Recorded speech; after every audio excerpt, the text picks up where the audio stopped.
All right, ladies and gentlemen, let us begin. We are going to work on today the Chapter 9 vocabulary terms, American World War I. Now, World War I was, just as the title indicates, a war between most of the countries and many of the continents of the world. The war started in 1914 and ended in 1918. Now, the United States did not join the war.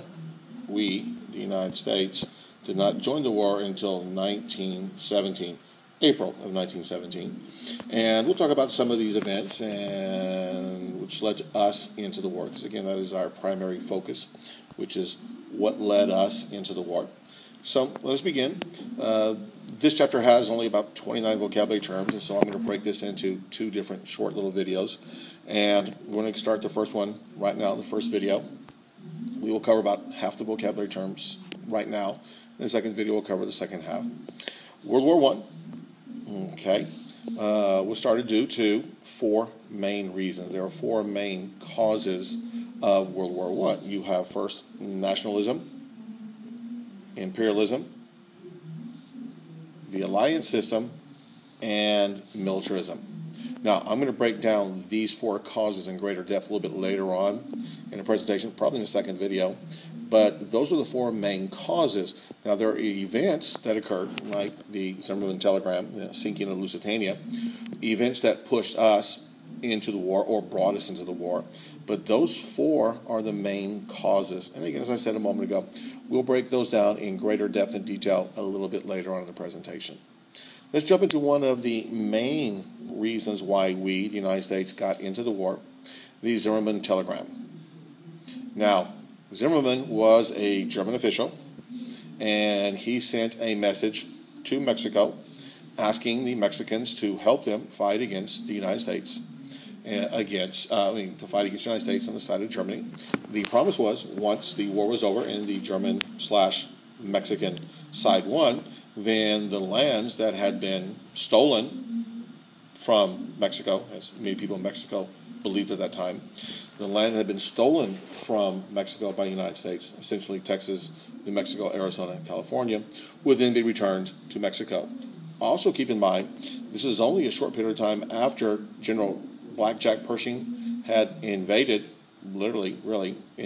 Mexico with a huge army looking for the bandit Pancho Villa, which we discussed that in the previous chapter.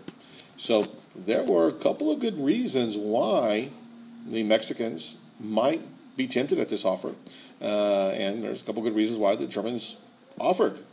If Mexico could distract America, particularly on our southern border, that would then weaken us, therefore make us less effective in Europe, therefore making it easier for Germany to win. Fortunately for all who are part of this, Mexico did not take up the Germans on their offer, and they did not agree to fight the United States. Okay, they were asked to help fight the United States. They chose not to. Fortunately for them, again, when it was leaked, when the Zimmermann telegram was leaked to the American public, again, part of the yellow journalism, we've discussed that previously, you can well imagine it really upset the American people. And if it had been discovered that the Mexicans had been aiding the Germans, there could have been all kinds of repercussions, mostly negative, toward Mexico. Number 3, freedom of the seas. Now, this is an extremely important concept here in the United States, and in large part, this is the reason we went to war with England, the War of 1812, because they were stopping American ships, seizing American sailors, and pressing them into the British Navy. And it is, by definition, freedom of the seas, a belief that all nations have the right to sail the seas unmolested, unhindered. As we have grown into a large naval power, as we have grown into a large industrial power, we need to sell our goods all over the world. And if our ships can sail unmolested from port to port, that's great. If our ships are being harassed, that's a problem. The Barbary Pirates in the early 1800s, late 1790s, early 1800s, had been harassing American and other shipping for a number of years. And in the early part of the Jefferson presidency, he sent a naval force and the Marines over to deal with the Barbary Pirates and put them down, partially because of, again, this concept of freedom of the seas. The Barbary Pirates were hindering our freedom of the seas. We went to war with them. We won. Freedom of the seas continued. The next item, number 4, the Lusitania. Now, it's a British passenger ship. Pretty simple. It was sunk by U-boats, and we'll go into more depth what a U-boat is a little bit later on, but it's a German submarine, killing well over 1,000 people, probably pushing 1,200. On the Lusitania were 120 to 130 Americans. Now, the number varies. You see different numbers in different books. The number I've seen most often in different books is 128 Americans. If it's 127 or 129, the number really isn't that important. But there was a large number of Americans who were on the Lusitania, a part of that 1,000-plus people who were killed when they were sunk by a German U-boat. As you can well imagine, this angered the American public. The media was all over it. Again, yellow journalism was still around at this time, and people were clamoring for war. Now, we don't go to war at this time. It's still a year plus before we do that, but this is a part of a building toward that. The fifth vocabulary term, the Sussex Pledge. Now, the Sussex was a ship, like the Lusitania. It was sunk by a German U-boat. Again, the Germans sink the Sussex. We, the United States, America, threatens to break off all relations with Germany.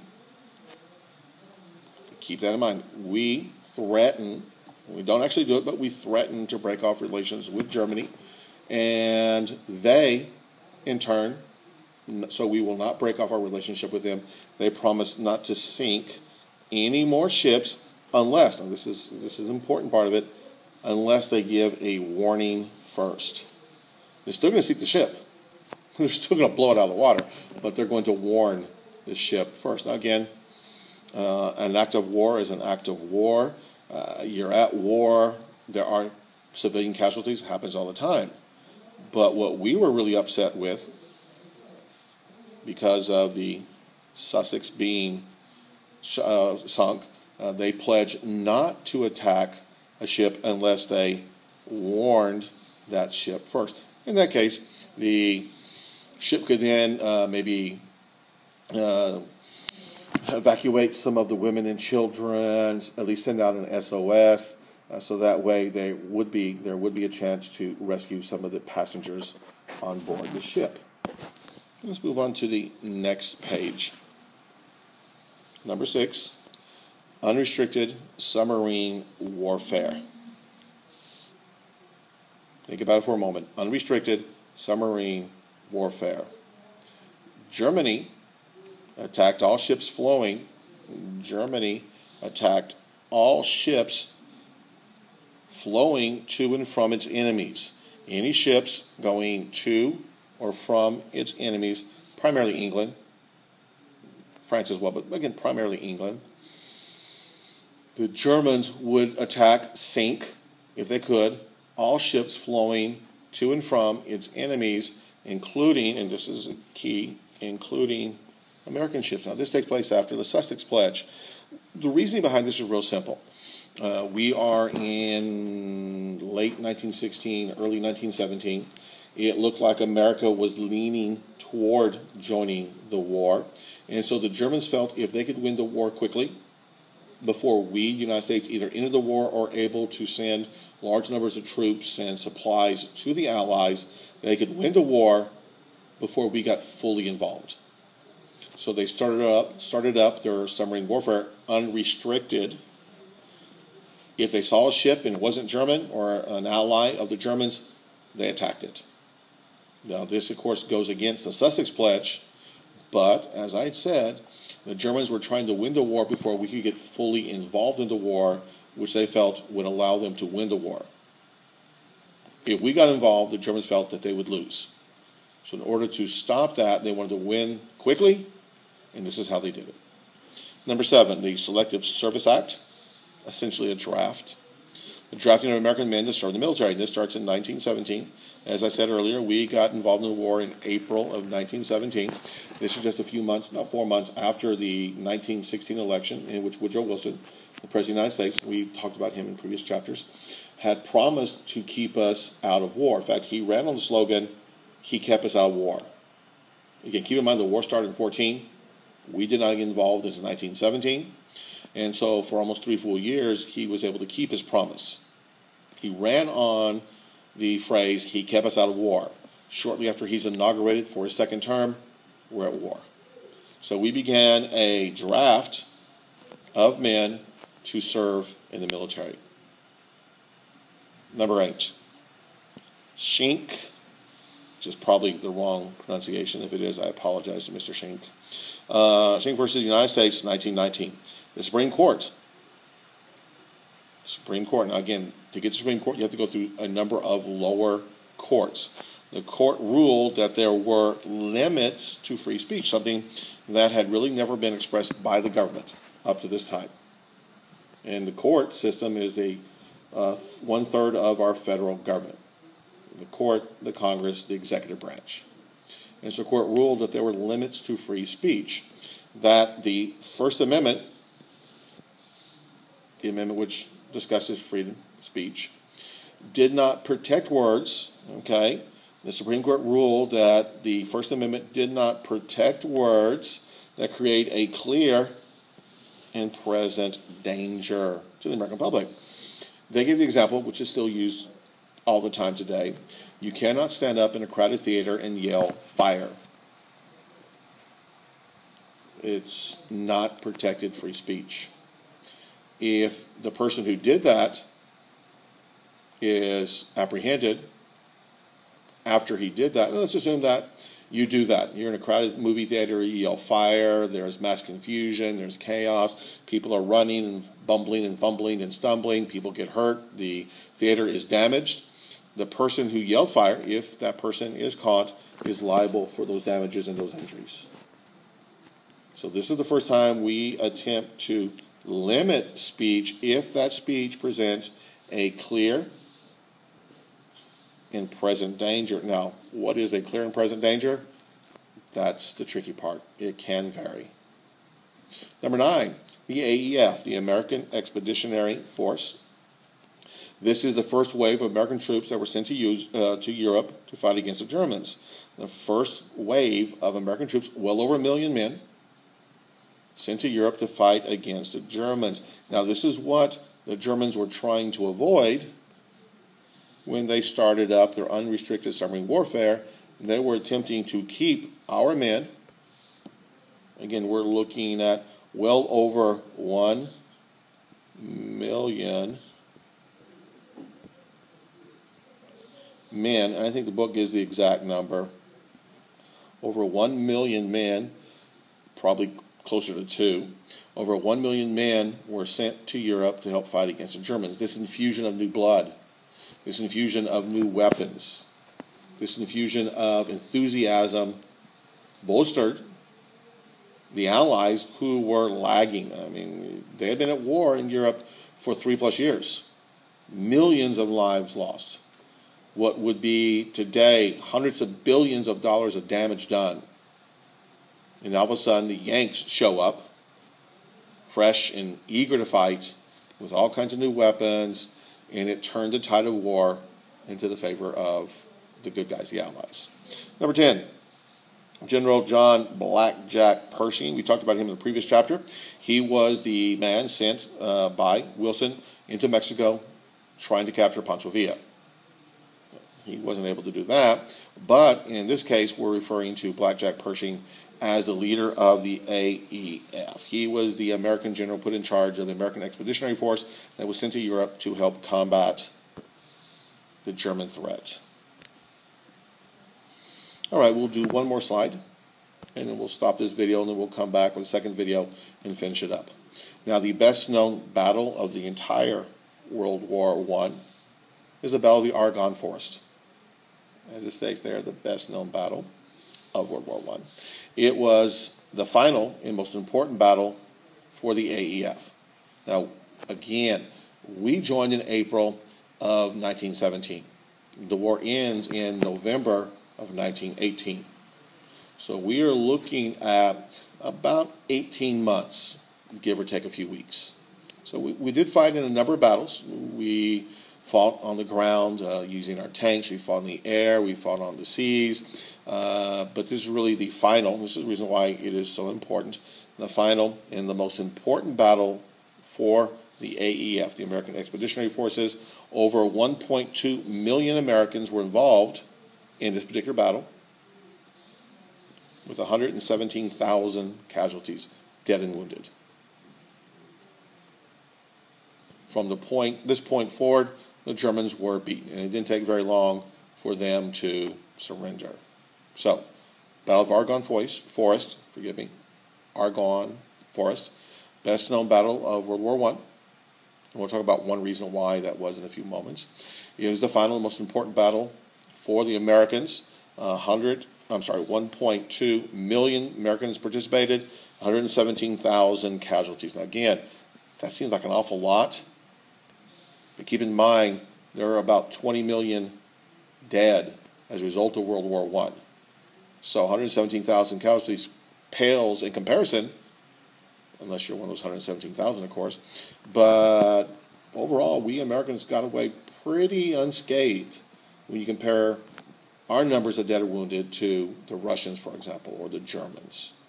Again, I'm not trying to downplay the deaths of the wounded men here, but again, 117,000 is a lot, but when you compare it to the millions and millions of Germans and Russians who are dying, the number kind of pales. Okay, let's get off that and go to one of the reasons why the Battle of Argonne Forest was so widely remembered. Alvin York. Alvin York was a man from Tennessee who joined the military. He was drafted. And in this particular battle, he single-handedly killed 25 Germans and captured 132 prisoners. He killed 25 Germans using a single-action, a bolt-action rifle. Captured 132. For this, Sergeant York was honored by every nation on the Allied side, pretty much won every accommodation, every medal there was to win from all the Allied nations. He is the most decorated man from World War I. Number 13, trench warfare. We will be seeing some videos. We will be looking at some pictures and some other things to explain this. But trench warfare, pretty simple. We had miles of trenches, miles, hundreds, thousands of miles of trenches dug by both sides. Men lived and died. Men lived and fought and died in these trenches. Now, you may be in the same trench for weeks at a time. Trench warfare meant often losing and retaking the same trench many times. Over a month period of time, you may go from trench to trench, and later on I will show you some examples of trenches, and you'll get a little bit better understanding of it when you see some videos, some images of it. But from time to time, you may go from trench to trench 4 or 5 times in a month. In fact, I'll give you a little bit of an example in just a moment when I finish numbers 13 and 14. The sides were separated by what was referred to as no man's land. No man's land was the land between the trenches, often bombed out, burned out forest, bombed out, burned out farmland, where life was pretty cheap. Many people died in no man's land. Again, often open territory because of all the forests that may have been there have been blown up, burned down. And so the land was pockmarked with bomb craters. In many cases, there were landmines there or barbed wire. If you got caught in no man's land, your chances of survival were pretty slim. Last one we're going to discuss real quickly before I show you just a little bit of an example of trench warfare, U-boats. Okay, this is a nickname we gave to German submarines. The official name was Unterseeboot. But as you can well imagine, U-boat is so much easier to say. And of course, the German submarines were terrifying. Death from below. All of a sudden, an explosion and your ship sinks. One moment you're lying in bed asleep. One moment you're at dinner. One moment you're standing over the rail watching the waves, the sunset, and torpedo you are torpedoed and your boat is sinking. That's the kind of fear that U-boats could bring. Now, as I said, I want to show you just a real quick example of trench warfare. Let's say we have these large lines right here are trenches. And I'm going to put 2 on each side. Those large green ones are trenches. These little small red ones are lines that connect the trenches to other trenches. And so we have a couple going back over here where there will be more trenches. All of this in here is no man's land. All right, so what we have, and let's come up with a different color here. Let's go with black, that'll do. So what we have here is we have all these men. A little bit difficult to see, all those little dots there are men. And a given order, okay, let's say this is the good guys right here. Here are the Americans, and here are the Germans, okay? Germans over there. And let's say the Americans are going to attack. So at a given signal, probably a whistle, all these men get out and start running. They start running toward the German side. While that's going on, we got artillery going off, we got machine gun fire, maybe we have some planes in the air strafing the German positions. While that's happening, all the German soldiers here are shooting at the Americans. If the Germans don't have enough men, then the Americans overrun and take this position. It's now American. Okay. Well, tomorrow, the Germans mount a counterattack, and here are the German men. They now attack, retake this position, and force the Americans to retreat. They go back here, and now the Germans have this one. Then the Germans attack over here. The Americans counterattack, and then let me get a little different color right here. Let me see what color. It's pretty. Let's try this one. And now the Americans force. In fact, let's make it bigger. Yeah.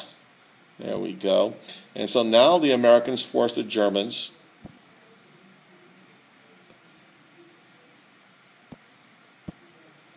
over here. We force them back to this one. So it is a constant give and take, back and forth. And let's say again, this is our original trench. There we are, the original trench. Here are the Germans. We could go back and forth again and again and again over the same territory as it states right here. Months at a time. The sides were separated by no man's land, but for months at a time, you could take and retake, win and lose the same trench. All right, we're going to stop at this time. We will finish the vocabulary terms in the next video. Bye.